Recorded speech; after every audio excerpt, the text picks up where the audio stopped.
অতি অল্প জায়গায় আমার ড্রাগন গাছের কাঠামো আমি এভাবে করেছি। আমার এই ছাদটা একটা ঘরের সমান জায়গা।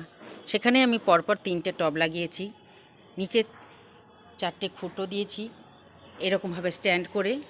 তারপর মাঝখানে এটা অনেক ভারী হয়ে যায় বলে লোহার পাইপ দিয়েছি। প্রথমে দিয়েছিলাম বাঁশের, কিন্তু সেটা ভেঙে গেছিলো ওজনে, তাই পাল্টে দিয়ে লোহার পাইপ দিয়েছি। এবার আর ভাঙবে না। আর মাথার উপরে দিয়ে দিয়েছি ছাউনি করার ব্যবস্থা। গ্রীষ্মের সময় এখানটায় একটা নেট টাঙিয়ে দিলে নিচের ছাতার মতন ছায়া পাই।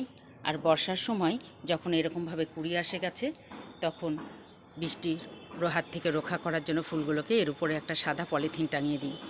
এইভাবে অতি অল্প জায়গায় একদিকে অবশ্য দিয়েছি এই ফুলের ডালগুলোকে, আর একদিকে দেয়াল।